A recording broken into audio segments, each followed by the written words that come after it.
Hi, and welcome to. Sorry about that. Today's show video episode. Lighting's on our side today. That's pretty nice. I like that. Should always record videos at this time of day, and in this position.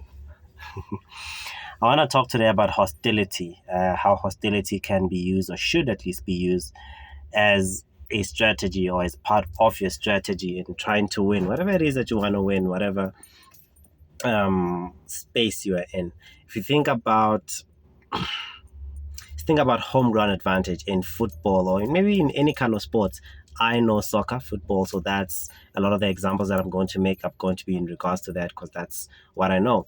If you are playing away, so you're playing at the home or at the stadium of the other team, but the fans of that other team do, or at least in an ideal situation should do, is make it hostile for you. They're gonna make noise, and when you guys touch the ball, they're gonna make negative energy noise like boo and that kind of stuff to try and get you out your game. And when their players have the ball, they cheer them up, they root for them, they scream and all kinds of positive energy to sort of boost them, give them a boost in their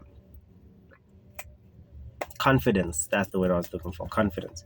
And that goes a long way. Now, if you also look at situations like in South Africa, in the transportation industry, you have the taxi industry, which tries at least to make the situation hostile for e-hailing services. They just make it impossible or very difficult to work and very unsafe, really, to be fair. And it's a strategy that I guess works. They also they make the situation hostile for like buses and other stuff because those are guys that are bringing in competition and they're like, we don't want to compete, we don't want to improve, we don't want to try and play in your field. Since this is our field, we want to make sure that only we stay here. People must still come to us with our high prices. People must still come to us with our maybe unreliable looking cars and all that stuff. And you guys we're just gonna keep you out. Not even gonna try and create a system that's gonna try and compete with you guys. We're just gonna prevent you guys from working and let us stick to our old god. That's not the word. I'll just use it. Our old system, the primitive system that we've been using, and we're just still going to continue with that. And that is how that particular system is making things hostile for everyone else. You also see it, it's a little sad. You see it in the music industry, in particular in South Africa with Amapiano that has taken over everything. And most of the shows and the TVs and the TikToks, it's mainly about Amapiano. And then stuff like hip hop is kind of died. Just a little sad, really, but it is what it is. But maybe not intentionally with the case of Amapiano, where they were just making music, and it just so happened that they've created a hostile environment where now you try to come up or you try to continue as a hip hop artist, and we're kind of like not really feeling you, type of thing, and the situation is just hostile for you.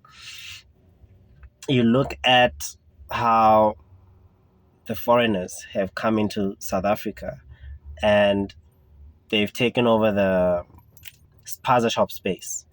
They came in, essentially made the situation hostile for us, the citizens of these communities. They came in with low prices. They came in with working together as groups and making sure that they're able to buy in bulk and therefore offer low prices and work on very little margins, but they're able to work in that sort of space by making it hostile, making it very difficult for anyone else to operate within that space. Now,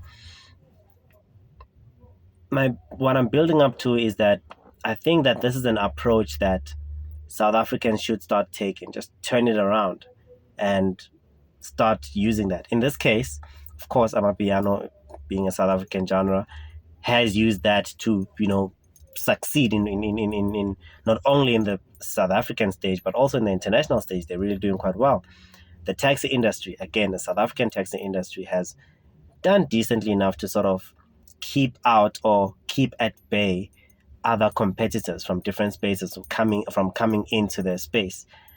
So I think that, of course, with with certain variations and certain mix and matching of it, I think that it is important that various sections, various sectors, actually, various sectors try to figure out a way, a strategy that includes in it making the situation hostile for competitors. So, for example, if say we certain people want to take over the supermarket game, a way to do that would be to bring people together to say, okay, we're going to make it hostile for these guys. We're just going to buy from ourselves, and we'll figure out how we're gonna make the whole value chain run.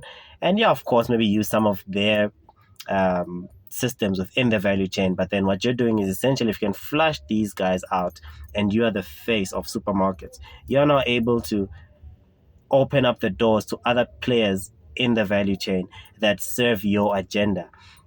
If you think about, say, maybe South Africa or South African Taxi Association decides, let's create an hailing a ride hailing service. E hailing, is it e hailing or ride sharing? Ride hailing, whatever, some competitor to the ride hailing services that we have now.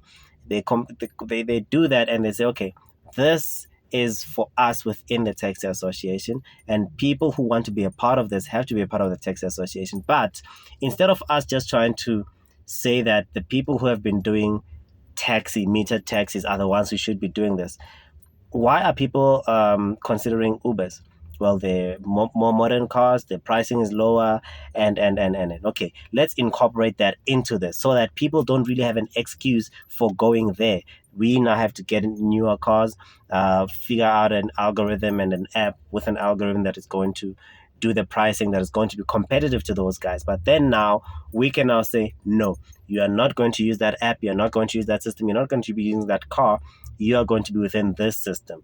And that is something that they can now enforce, I think, in a more constructive way, because then, yes, you're stopping people from using this system, but you have a good alternative, which really is similar to that other system. We're just saying, instead of you guys spending your money on something that is not South African, here is something that is South African, that serves the same purpose, gives you pretty much the same benefits in terms of pricing and other things that we can think of, but it's South African.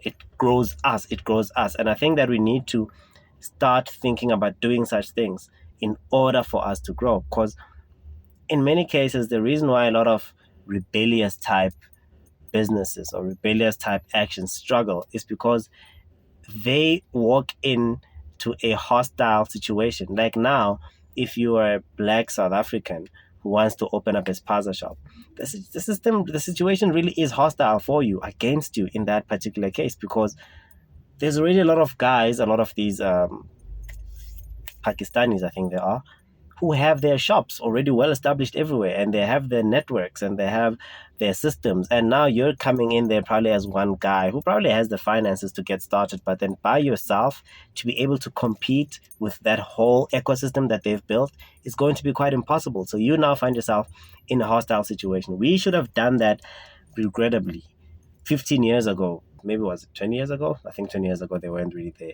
But a lot of years ago, when we started to see them encroaching into these spaces, we should have started then deciding to make the situation hostile for them.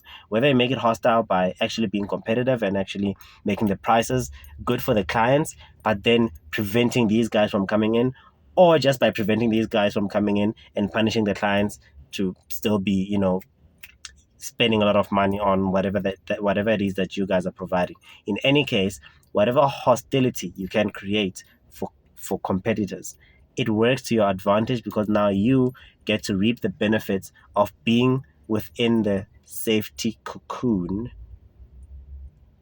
of the hostility, being the one who creates, being part of the team of the people or the group that creates the hostility for others, and not be the part of the team that is being in the hostile end of things. This is just something my sister made. I'm wearing it just in support of her, not for whatever other reasons y'all might be thinking. She made it. It's pretty cool. She wants to start a little business when she's doing that. So I was like, you know what?